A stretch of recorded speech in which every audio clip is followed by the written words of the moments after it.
নমস্কার বন্ধুরা, আপনারা দেখছেন সুন্দরবন আদর্শ গোট ফার্ম ইউটিউব চ্যানেলে আপনাদের সকলকে স্বাগত জানাই। তো আজকের কিন্তু একটি সম্পূর্ণ নতুন ভিডিও। আমার চ্যানেলে কিন্তু এই জাতীয় ভিডিও কিন্তু এর আগে দেওয়া ছিল না। তো প্রত্যেককে বলবো সকলে পুরো ভিডিওটি দেখার চেষ্টা করবেন, তাহলে কিন্তু অনেক কিছু বুঝতে পারবেন বা শিখতে পারবেন। তো দেখুন, আজকের একটি গরু কিন্তু পা প্লাস্টারে এসছে। এক ঠাকুরমা আমাকে ফোন করেছিল যে একটি গরু হাঁটতে পারছে না বা পা মাটিতে দিতে পারছে না। তো এসে যেটা আমি দেখলাম, গরুটির পা কিন্তু পুরোপুরি ভেঙে গেছে বা হাড় ভেঙে গেছে। তো যেহেতু ওইখানে 3টি চটা দিয়ে কিন্তু প্লাস্টার করা সম্ভব বা স্ট্রেট জায়গা, সেজন্য ওকে কিন্তু চটা দিয়ে কিন্তু আমরা কিন্তু প্লাস্টার করছি। তো আপনাদের গরু কিন্তু পা ভেঙে গেলে অবশ্যই প্লাস্টার করবেন। যে মেডিসিন বা যে জিনিসগুলো দরকার, সেই জিনিসগুলো যদি ব্যবহার করেন, সঠিকভাবে যদি প্লাস্টার করেন, হাড় যদি ভজাতে পারেন, তাহলে কিন্তু অবশ্যই হাড় জোড়া লেগে যাবে। 20 থেকে 25 দিনে কিন্তু হাড় জোড়া লেগে যাবে। এতে ভয় পাবার কিছু নেই বা না হাড় জোড়া লাগার কিছু নেই। তো আমি যেহেতু ওর এমন পজিশনে কিন্তু ভেঙেছে যেখানে চটা দেওয়া সম্ভব বা প্লাস্টার করা সম্ভব। তো এখন কিন্তু আমরা প্লাস্টার করছি। আমরা কিন্তু ভিতরে কিন্তু যেটা দিয়েছি, হেমাক্স মলম দিয়েছি মাংসের গায়ে, যাতে পোকা না হয়। তারপরে কিন্তু আমরা পর্যাপ্ত পরিমাণে তুলো দিয়েছি, মোটা বা পুরু করে তুলো দিয়েছি। তার উপরে 3টি চটা 3 সাইডে দিয়েছি। তারপরে ক্লেপ দিয়ে কিন্তু আমরা সুন্দরভাবে কিন্তু ভালো করে জড়িয়ে নিচ্ছি, বা প্লাস্টার অফ প্যারিস দিয়ে কিন্তু ভালো করে আমরা গরম জলে গুলে নিয়ে সেটা কিন্তু ওর মধ্যে দিয়ে দিচ্ছি, বা হাত দিয়ে ক্লেপের গায়ে দিয়ে দিচ্ছি।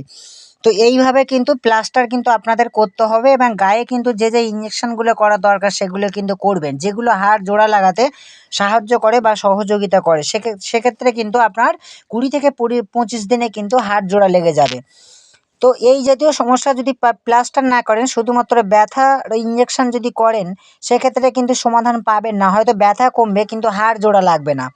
হাড় জোড়া না লাগলে কিন্তু এই গরু স্বাভাবিক জীবনে কিন্তু ফিরে আসতে পারবে না। তো সেজন্য কিন্তু ওর কিন্তু প্লাস্টার করা হচ্ছে। তো প্লাস্টার করলে অবশ্যই একটু খরচ বেশি হয়। সেক্ষেত্রে আপনি যদি একটু খরচ করতে পারেন, বা আপনার পার্শ্ববর্তী ডাক্তারবাবুকে ডেকে যদি আপনি যদি প্লাস্টার করে নিতে পারেন, সেক্ষেত্রে কিন্তু হাড় জোড়া লেগে যাবে। তো দেখুন, আমরা কি ব্যবহার করেছি, এইগুলোই হেমাক্স মলম বা তুলো ব্যবহার করেছি, প্লাস্টার অফ প্যারিস ব্যবহার করেছি, আর ক্রেপ ব্যবহার করেছি। আর এরপরে পর্যাপ্ত এর যে লিকুইড যেগুলো খেতে দিতে হবে, সেই লিকুইড ভিটামিনগুলো দেবো, গায়ে ইঞ্জেকশনও দেবো। আর গরুটি কিন্তু গাভীন আছে, সে কারণে কিন্তু এর সমস্যাটা বেশি হচ্ছে। কারণ গাভীন গরু হাঁটা চলা করতে অসুবিধা হয়, ফুল গাভীন। সেক্ষেত্রে কিন্তু এরকম পা ভেঙে পড়ে থাকলে কিন্তু বাচ্চারও সমস্যা হতে পারে। তো মাঝে মধ্যে গরুটিকে কিন্তু আমরা দাঁড় করিয়ে দেবো প্লাস্টার করার পরে। দিনে কিন্তু 2 থেকে 3 বার কিন্তু দাঁড় করাতে হবে, না হলে কিন্তু পুরো হয়ে যাওয়ার সম্ভাবনা বা গরু দুর্বল হওয়ার সম্ভাবনা। আর এই সময় কিন্তু গরুর কিন্তু বেশি পরিমাণে সবুজ ঘাস বা শাকসবজি খেতে দিতে হবে, যাতে শরীরে ঘাটতি না আসে, দুর্বল না হয়। হাড় জোড়া লাগার সময় যদি খাদ্য কমে যায় বা খাদ্য কম দেওয়া হয়, সেক্ষেত্রে কিন্তু দুর্বল হতে পারে বা অসুস্থ হতে পারে। সবসময় খাওয়া দাওয়ার দিকটা কিন্তু নজর দেবেন বা খেয়াল রাখবেন। তো দেখুন, গরু কিন্তু প্লাস্টার করার পরে আমরা কিন্তু দাঁড় করিয়ে দিয়েছি। ওই পায়ে কিন্তু ভর খুব একটা পাবে না। 3 পায়ে ও কিন্তু দাঁড়িয়ে থাকতে পারবে, মাঝে মধ্যে শুয়ে পড়বে, রেস্ট নেবে। তবু কিন্তু আমাদের চেষ্টা করতে হবে, বারবার ওকে দাঁড় করানোর চেষ্টা করতে হবে। দেখুন, পা কিন্তু মাটিতে খুব একটা দিতে পারছে না। হাড় কিন্তু একদমই ভেঙে গেছে বা পড়ে গেছে। তো যারা নতুন আমার চ্যানেলে এসেছেন, অবশ্যই আমার চ্যানেলটিকে সাবস্ক্রাইব করবেন, কমেন্ট করবেন, লাইক করবেন, শেয়ার করবেন। কারণ আপনাদের একটি কমেন্ট বা একটি লাইক আমাকে কিন্তু বেশি ভিডিও বানাতে উৎসাহিত করে বা আগ্রহ বাড়ায়। তো অনেক সময় কি হয় যে পা ভেঙে গেলে ট্রিটমেন্ট করেন না, ভাবেন যে জোড়া লাগবে কি না লাগবে, এইভাবে অনেকে হয়তো ট্রিটমেন্ট করেন না। এটা কিন্তু সম্পূর্ণ ভুল।